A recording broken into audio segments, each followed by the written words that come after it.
Hello, everybody. Dr. Vasquez here on July 22nd, 2023. Recently, as you can see, MEDSCAPE posted this 5-question quiz on vitamin D deficiency.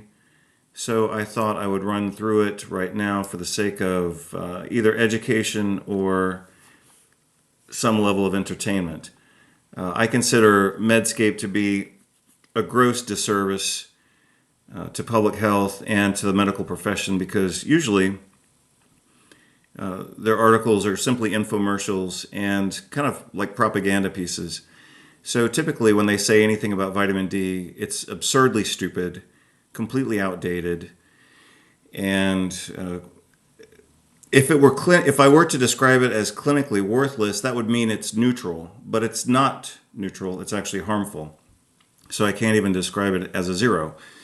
So I'm going to review this. Again, this was just published this week, or sorry, last week or so, but this month, 2023. As hopefully most of you know, about 20 years ago, I wrote an article titled "The Vitamin D Paradigm Shift."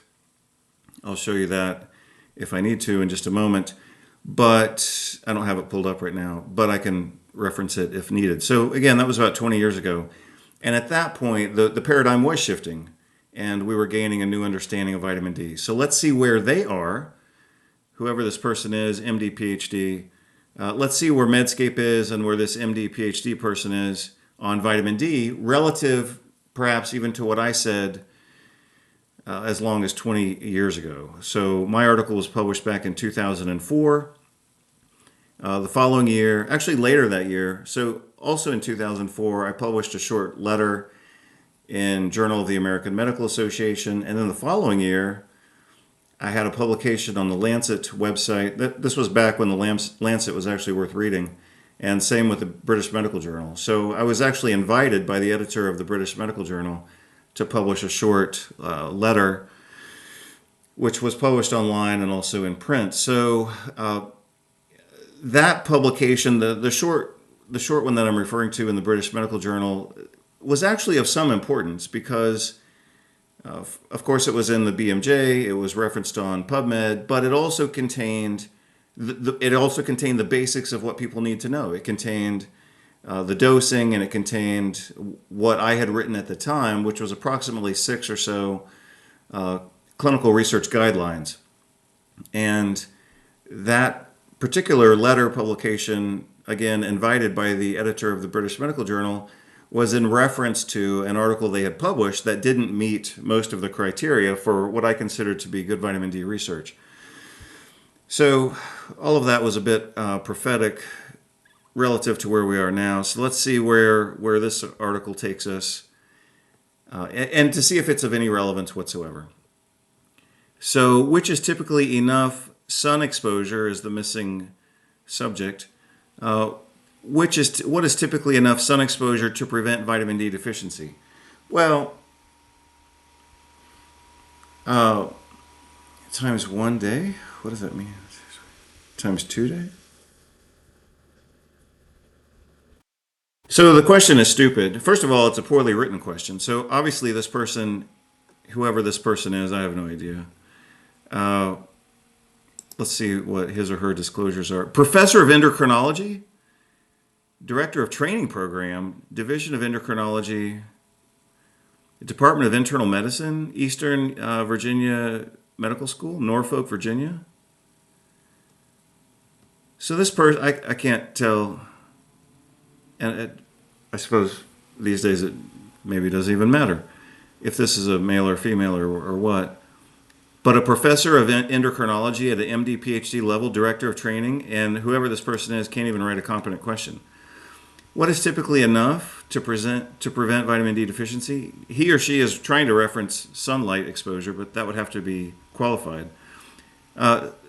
Second of all, none of these answers are sufficient. None of these are appropriate. None of these contain the correct answer because they don't include latitude. If you're talking about equatorial levels, then it could be 20, 15 minutes of sun exposure. If you're talking far north, like New York, Canada, Oregon, state of Washington, North Dakota, then you would be talking an hour. You would have to do an hour of the same sun exposure. So this is stupid. We're already stupid, and we haven't even gotten past the question. So the question is poorly written, and the answers are none of the answers are correct. You would have to take into account latitude, because obviously the equator at Columbia is going to be different than Canada. 20 minutes of sunshine one time a day? I mean, this is just totally absurd. It depends on how big the person is. If they're obese, they're going to need more time. And time of day. Time of day isn't even mentioned here. So if you're doing this at noon, that's one thing. If you're doing this at 4 o'clock in the afternoon, that's something else. I mean, this is totally stupid. All right, well, I'll try to give a good answer here. I mean, this is just totally stupid. To prevent vitamin D deficiency? Well, that also would depend on how we define vitamin D deficiency.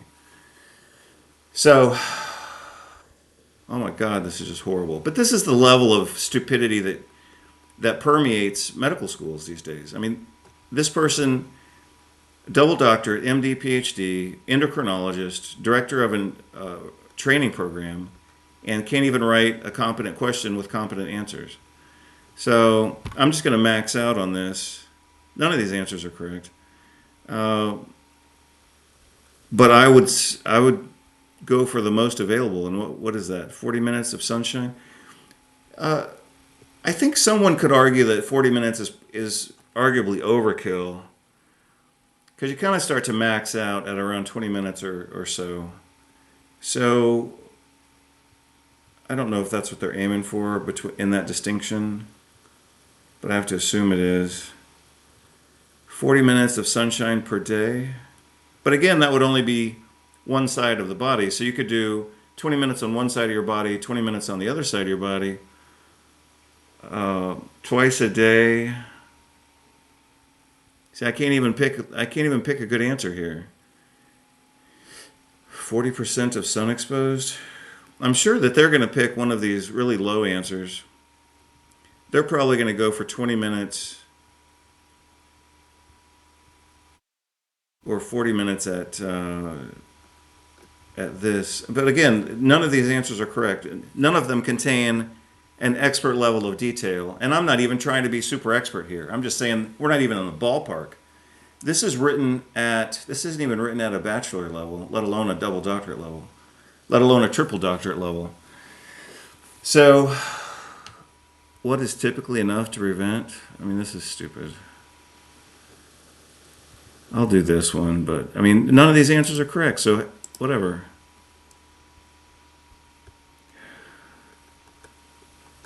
So this person's correct answer is 20 minutes of sunshine per day with no consideration of time of day or latitude. That's completely absurd. With 40% of skin exposed. Well, I knew they were going to go for one of the low answers. So all I did was say twice a day. That's totally, and my answer's more reasonable than theirs. What they're trying to do is maintain everybody deficient. So we're looking at this from totally different paradigms. This is just stupid. They haven't even defined what deficiency is, and then they're asking questions about how to solve deficiency. That's just totally stupid. Which of these medications is known to induce degradation of vitamin D in the body, leading to deficiency? It's obviously the steroid, loperamide, metformin, propranolol. No, it's dexamethasone. So steroids induce vitamin D deficiency. So do anti-seizure drugs. So when people have inflammatory diseases, they're typically vitamin D deficient, and then they're given steroids, and that makes them more vitamin D deficient. So that was an appropriate question with an appropriate option for answers. What's the recommended dietary intake of vitamin D for adult patients with vitamin D deficiency risk? This is stupid. None of these answers are correct, but it would have to be, and this is probably going to be the wrong answer for them, but that's because they're wrong. So the adult intake for vitamin D was established by Robert Heaney, the late, great Robert Heaney, in 2003. And I think that article was published in the American Journal of Clinical Nutrition in December of 2003, because I cited it in my article in September of 2004. And he was the first and only person at that time to have established what is the appropriate dose for humans. And that was between 3,000 to 5,000 international units for adults. No one had ever done that level of investigation before. He did it, he found it, and that's the correct answer. So none of these are the correct answer. I presume they're going to lowball this, but I'm going to put as high as possible because it should be at least 4,000. And they say 600. I mean, that's just absurd. That's just absurd. That's totally stupid. And apparently, well, I was going to say most people agree that it should be higher, but then here people put lower. That's even worse. So this is just stupid. But look at the level, look at how medical doctors, and especially family medicine doctors, look how they're pushed into being stupid by, and this is representative of continuing medical education for family medicine doctors or general practitioners. I mean, this just makes people stupid. So out of 3 questions, 2 of them have been unanswerably stupid. And so now let's see where we are with, only 1 question has been worthwhile. And I'm glad that I'm not in training under whoever this person is, because he or she obviously is incompetent on this topic, and it's his or her subject matter, endocrinology. Which is the best test to determine vitamin D status and establish a diagnosis of vitamin D deficiency? Well, this is obvious. It's 25-hydroxy vitamin D. The other ones, no. TSH, why would they even put that in there? That's just stupid. They should have put calcium in here. That would have been a better answer. I mean, these aren't even doctorate level exam questions and answers. This is not at the doctorate level. So at the doctorate level, you should be looking for nuance. This is not a nuanced question. This is basic biology. And the other thing is, anybody who can read can answer this question. The question is, what's the best test to assess vitamin D status? Well, if you didn't know anything, you would pick the answer that has a D in it because you're talking about vitamin D status, vitamin D deficiency. And if you didn't know anything and you had some idea of how to read and take a test, then you would obviously pick the answer that has D in it. So this is stupid. I knew this was going to be stupid, but sometimes I wish things weren't so stupid. That's just stupid. Which of these common adverse reaction to which of these is a common adverse reaction to vitamin D supplementation? Discolored urine, no. Hyperhidrosis, no. Hypocalcemia, no. Metallic taste? None of these are correct. Which of these is a common adverse reaction to vitamin D supplementation? None of these are correct. Metallic taste is selenium. Hypocalcemia with vitamin D supplementation?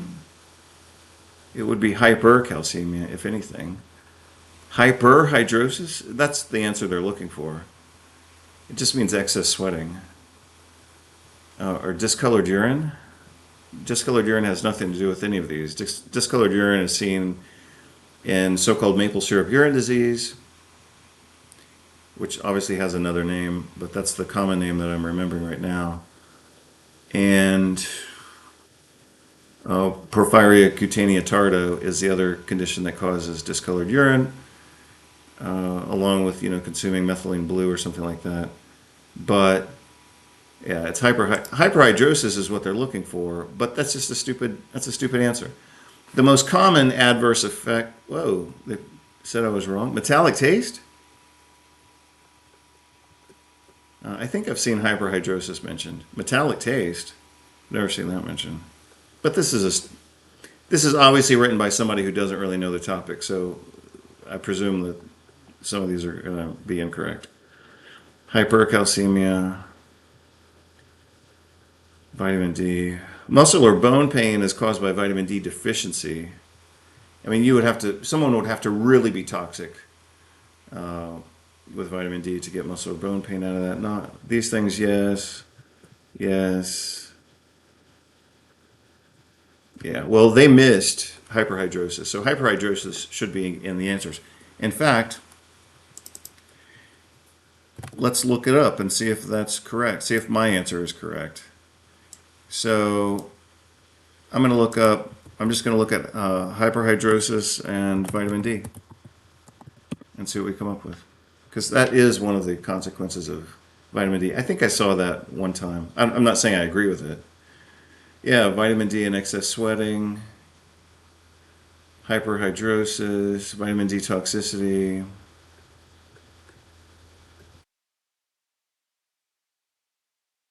Well, they're connecting vitamin D deficiency with excess sweating.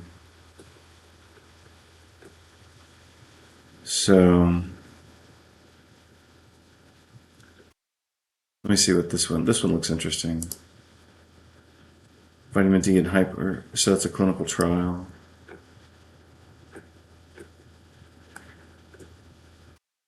Hyperhidrosis. Let's look at these two. Not that these are going to be definitive, but I'm just trying to connect the dots here. If any dots are available to connect, that is. Sorry, my internet connection is so slow right now. Diagnosis and treatment, causes and symptoms. Just basically an infomercial. It doesn't even seem to talk about vitamin D. No. All right. Yeah, right. Hyperhidrosis. Let me scoot that over. Hyperhidrosis is found among people who take vitamin D, especially people who are female, 60 years old. Well, that's the same group that has hot flashes. So come on. So apparently they're looking into this, but I had seen something about that recently, or not recently, but within the past couple of years. So yeah, well, that was lame, and that's the level of lameness I would expect from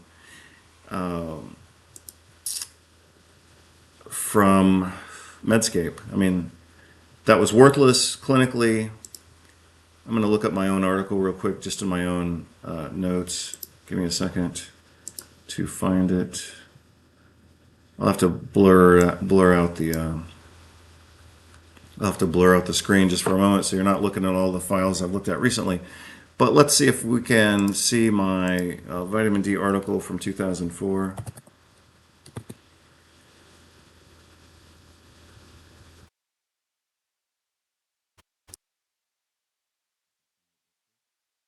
If I can't, then I'll just post it, but I'd rather find it. I just have to find it in my own articles.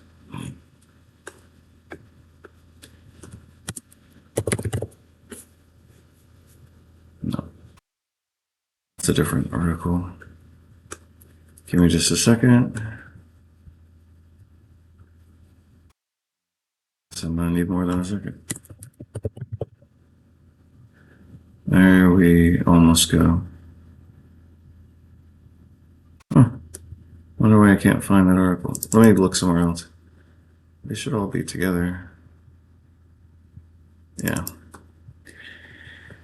So here's the vitamin D paradigm shift that I wrote back in 2004. So obviously I was the lead author. This was the year, actually, so yeah, this was 2004. I was practicing in Houston, Texas at the time. I was writing articles all over the place at that time. I was writing a lot of articles in these years. And I was also applying to medical school. I got accepted to medical school, bearing in mind I had already gone to chiropractic college and naturopathic medical school, but I applied to some medical schools in Texas at that time, only because I thought I was going to keep living in Texas and I wanted to have a broader scope of practice. Because as you would expect, in Texas, practicing under my chiropractic license, things were very limited for me. So I was applying to medical school. I got accepted in 2004. I turned them down because I was publishing so much at that time that I declined medical school so that I could apply more specifically for an MD PhD program, which I did the following year in 2005. And then, but by the time I did my applications and interviews for MD PhD programs, I thought, God, these people are miserable. I don't want to be miserable with them. and they were just a different breed of people. They were weird people. So, at least in my experience, I'm not saying all MD, PhD people are weird. They were weird in my experience at that time, especially with the guy I interviewed with at UTMB. It was just, he was just a weirdo. And I certainly didn't want to work with him for 6 years. So I declined those possibilities, and then I applied again for medical school in 2000 for the year 2006, and that's when I went to medical school. So anyway, here's the article that I wrote back then. I was practicing in Houston, Texas, in the office owned by Gil Manso. So we were office partners, but he was the owner, and he was obviously the boss, and appropriately so. I mean, he was obviously more experienced than I was. I had only, 5 or 6 years of experience. He had 20-something years of experience internationally in different settings. And John Cannell was the president then, and I presume he still is, of the Vitamin D Council. John added some important details to this article. But this was our article at the time, linking vitamin D deficiency to diabetes, depression, epilepsy, multiple sclerosis, migraine headaches, PCOS, chronic pain, autoimmunity, cardiovascular disease, hypertension. I think I already said diabetes, and then how to address that. So, even though this has 20 years of age on it, it's still better than most of the stuff that's out there, including this MEDSCAPE quiz, which was horrible. And these are the criteria that I published. I'll just post the article. But these are the criteria that I published for vitamin D clinical investigation use. 1, 2, 3 there, 5, and 6. Yeah, so those are the same 6 that I later summarized for the British Medical Journal. So yeah, so I guess I'm still 20 years ahead of the time. If that vitamin D quiz that we just took is supposed to be representative of the current state of the art, and they're 20 years behind. So either they're 20 years behind, or I'm still 20 years ahead. I don't know how that works, but whatever. They suck. I mean, that MEDSCAPE thing was a disaster. Most garbage from MEDSCAPE is just horrible. It's really designed for uneducated doctors who are in some type of situation that keeps them uneducated. So, and here's what I mean by that. The second part of that, like if they're in a really busy community clinic practice and they can't do anything anyway, they're stuck. They have to practice within family medicine guidelines, and then they have guidelines for their clinic, and then they have guidelines from the state. And so they walk into their own office, and all they can do all day is just dispense drugs and vaccines.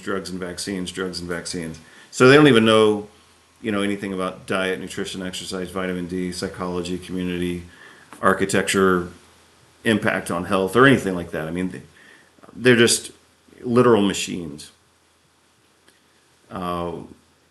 Pushing out, basic medicine propaganda, and so they're not going to know anything, and they're going to take that quiz, and maybe they'll even get some CME points for it, but they're sure as hell not going to understand anything about vitamin D. Whereas if they read my article from 20 years ago, they would, from start to finish, I mean, they'd be pretty knowledgeable about vitamin D. So anyway, I'll leave it at that. I'll just put this quick video up just for infotainment purposes. Hope you're all doing well, and I'll see if I can get another video out over the weekend. Take care. Bye.